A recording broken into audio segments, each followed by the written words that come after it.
the new constitution came into force in 1997, an independent electoral commission was established. The new IEC introduced a consultative and advisory forum with the registered political parties to promote dialogue and address concerns and grievances. But the forum was not institutionalized following the removal of the chairperson of the IEC. The consultative process received a setback and the forum became inactive. In 2005, opposition leaders belonging to the National Alliance for Democracy and Development, NADD, were arrested and detained. Their trial attracted attention of the ECOWAS, AU, and the Commonwealth. Mediation efforts were commissioned under the stewardship of President Olusegun Obasanjo, the then president of Nigeria. The result of the negotiation was the signing of a memorandum of understanding establishing an inter-party committee to promote constructive dialogue between the political stakeholders. But IPC became dormant due to disputes between the representatives of the government and the opposition. The task to revitalize or rejuvenate the committee started on 7 April 2015, when the UNDP recognized the need for a consultative mechanism to address the political challenges ahead of the December 2016 presidential elections. The Inter-Party Committee is established by the registered political parties with the Independent Electoral Commission as a forum for dialogue and cooperation among the registered political parties. The IPC was established so that political parties will put the past behind us and in the spirit of national conciliation to work together to build a Gambia that we all own. The Inter-Party Committee is composed of all the political parties in this country. That in itself is one of the beauties of ensuring democracy works, and we have institutions to resolve some of our problems. And over the period, they have done an excellent and wonderful job. Because of the lack of participation of the ruling party then, the APRC, there was not much that was they were able to do and achieve. But post-2016, getting into 2017, I think the IPC has reviewed and become more dynamic. The United Nations recognizes the unique role of the Inter-Party Committee, IPC, in providing dialogue platform for political parties, brokering fundamental reforms, promoting political participation of women, youth, and persons with disabilities, and sustaining peace in the country, especially during the elections. It is for these reasons that the United Nations in the Gambia, through UNDP, supported the revitalization of the Inter-Party Committee in 2016. When IPC was revitalized in 2016, with the assistance of UNDP, we were able to bring all the parties together and to have a dialogue and to agree on issues that relate to the Memorandum of Understanding and the Code of Conduct. From April 2017, when the then existed political parties signed a Memorandum of Understanding amongst themselves, that have been the pace setter for the Inter-Party Committee. We continued registering new political parties who were also joining the Inter-Party Committee. And as of today, we have 18 registered political parties who are part of the Inter-Party Committee. Their role basically is to bring political parties together, to promote peace building, consensus building among political parties, and to serve as a platform to promote national peace and reconciliation. IPC National in this country is a model throughout West Africa. I can remember attending a conference in Ghana. Our MOU was used as an example to other West African countries. They take it as a sample. Among the key issue was peaceful elections, the issue of use of language, so that you don't use inflammatory language against your opponent, and also resulting to dialogue and cooperation when there are divergent views. It's a forum for promoting peace in the country through dialogue. It creates the environment so that parties can do the 3 C's, where they can cooperate, they consult, and also they coordinate things together. Being all of us under the same roof, talking about issues that affect us, especially issues that bring peace to the elections that are coming. Peace and trouble-free elections. The personal political ambition of no one deserves the blood of a single Gambian. And so we are going to march on together, as challenging as it may be. But on December 5th, the Gambia will be one sovereign nation at peace with each other in one piece. We must ensure that one single event would not jeopardize or erase the gains that we have already registered. Gambia is one unique family, not like anywhere else in Africa and really the whole world. We're going towards these elections and the stakes are high. The IPC and other stakeholders, which are numerous, have tirelessly brought us together. I think this is the fourth gathering of this nature that we've been privileged with. When at the IPC, party colors, party symbol, anything that have to do with the party stops at the gate of the IPC headquarters. If we are discussing, it's the country that we see. It's the country that we see, and our focus is how can we build a better Gambia. The IPC has a code of conduct which controls every party that is registered with the IEC, and you are a member of the IPC. Our role is to maintain peace, stability throughout. We cannot afford to incite violence or any form of bigotry, whether it's tribal and religious. So it is very important that the political parties continue to talk to their supporters. The major objective of the IPC is to consolidate that conception that we are all in it together and none should be left behind in the political dispensation of the country. We want the average Gambians to know what the leaders politically have agreed amongst themselves. So what we did is we conducted a regional sensitization in all the regions. We have IPC representatives in all the regions. So in the regions also, the IPC national members went down to engage the regional sensitization teams to enlighten them on what the leaders have agreed amongst themselves. This year alone, the Inter-Party Committee have organized 4 quarterly breakfast meetings.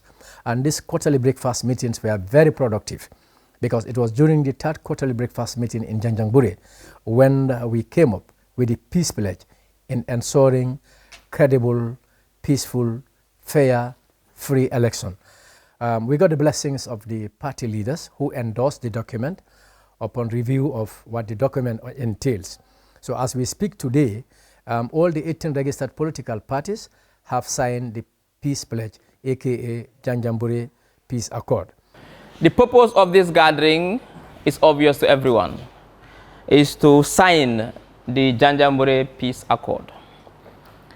To commit ourselves to ensuring that we take the actions in both deed and words to make sure that the 2021 elections is peaceful, both at the pre-stage, on election day, but also at the post-election stage.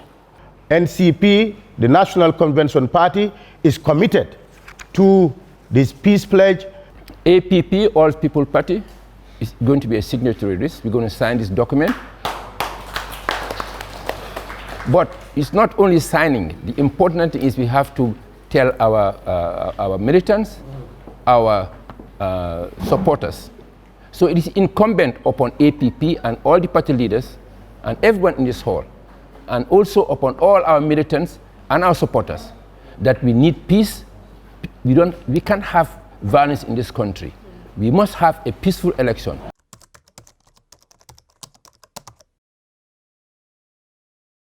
Elections should be inclusive by promoting the participation of women, youth, and persons with disabilities. We all know the outcome of the voter registration. 56% of the voters are female members of the list, and over 57% have an age range between 18 and 35. So we have a majority of women who are the voters, and then we have a majority, and this majority are mainly youth. So this is a strong message to all of us, especially to political parties who will be engaged in the electoral cycle, in taking into account the voices of women and youth and having them fully represented in their own political entities. We reflected and saw the need for the establishment of a youth branch of the Inter-Party Committee.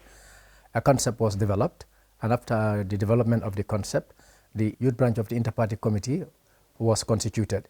As the co-chair of the Youth IPC, my role is to ensure that I am working and collaborating with all the young people from all the political parties to show that we are united and we are standing for one Gambia despite what our political affiliation is.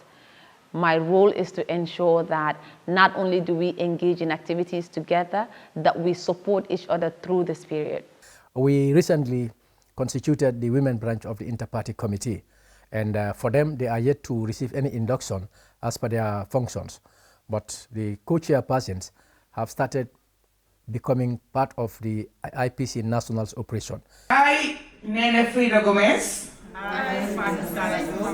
solemnly declare to commit to execute my duty as a member of the women's branch of the IPC to promote and enhance women's political participation in line with the objectives and vision of the WUBIC, the IPC MOU, and Code of Conduct, the IEC Code on Election Ethics, and other laws of the Gambia.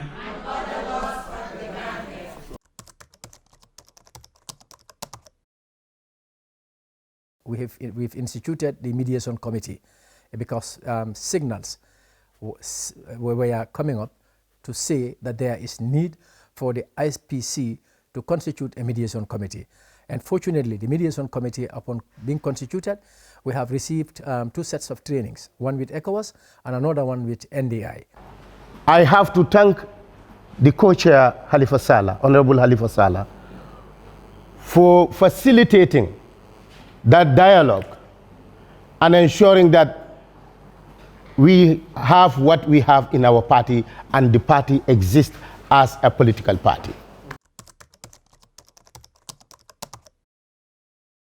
We have always said that the IEC is the guardian of the political process. The IPC, by virtue of the fact that it is representing all the political parties, is actually an instrument of the guardians of the political parties, an instrument of the political parties. With the cooperation between the IPC and the IEC, one could fairly say that we'll have a level ground for multi-party contest and, by extension, free and fair elections. The IEC is the guardian of the political process.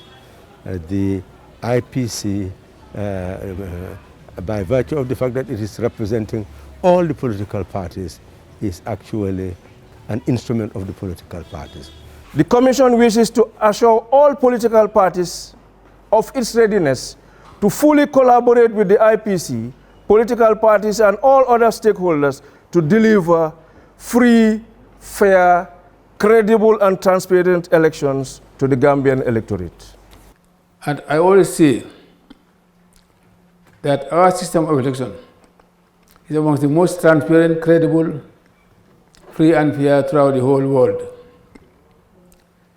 Because party agents will witness everything. And come election day, these party agents will witness the beginning to the end. We would want to observe first peaceful elections, peaceful campaigns. We want to see political campaigns that are peaceful. All parties have consented to the MOU and the Code of Conduct for political parties, but also to the Code of Ethics by IEC. So we would like to see observance of that, and more specifically commitment to the peace pledge that the political parties have signed of peaceful political campaigns. During elections, we would like to see a high turnout of the voters, both women, men, and the youth, because we would like the next government to have a stronger mandate, a stronger legal mandate from majority of the Gambians, but also would also like to have peaceful elections at that period. And after that, we would want to see a situation where once the outcomes are announced, the leaders will be able to accept the outcome of the elections. Ahead of the presidential elections in December this year, IPC will play a significant role in promoting peaceful and inclusive elections, and the United Nations in the Gambia will continue working with the IPC to sustain peace during the 2021-2023 electoral cycle. UNDP started supporting the IPC in 2003, and it has been a long journey, but to be where we are today, we are very confident that the IPC will be moving forward and as I just said, continue to be even an example for all African countries, because honestly, there are few countries that can have a similar framework. But bringing them together as a network can also lift this type of initiative to strengthen democracy in our countries.